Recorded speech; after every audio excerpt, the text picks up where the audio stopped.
Boston CBS Jose is continuing to wobble northward, still with the strength of a minimal hurricane, but it now appears it will track a bit farther to our east. A small shift of 50 miles or so in one direction or another can be hard to predict with a storm this size, and it can have major implications.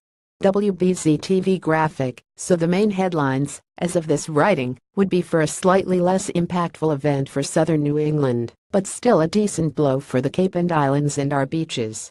How does that small jog to the east affect our weather? Let's break it down. Coastal threat: by far and away, the biggest threat from Jose remains along our coastline and in our waters. Wave heights will reach 10 to 20 feet near Nantucket and the outer Cape Tuesday night and Wednesday. A 1 to 2 foot storm surge in combination with high astronomical tides will lead to some coastal flooding and significant beach erosion. Currently, coastal flooding is forecast to mainly be minor, with pockets of moderate for the South Shore, South Coast, Cape Cod and Martha's Vineyard. Nantucket Harbor will likely bear the brunt of the flooding, with widespread moderate flooding there. WBZ-TV graphic: high tides Tuesday and Wednesday arrive around midday and midnight in the Boston area and South Shore. On Nantucket, high tide comes in the early morning and early afternoon hours. Winds: the strongest winds 4,060 miles per hour gusts will largely be confined to Nantucket, Cape Cod, and the immediate South Shore. Interior eastern Massachusetts will see gusts 2,040 miles per hour at times. WBZ-TV graphic: highest likelihood of wind damage and power outages would be within the 4,060 miles per hour gust area. Rain spiral bands of tropical downpours have already started to rotate ashore in southeastern Mass.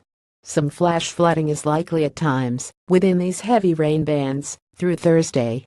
WBZ-TV graphic: the heaviest rain and highest totals will again be in southeastern Massachusetts, Cape Cod and the islands, where 1 to 3 inches is likely, with locally higher amounts up to 6 inches.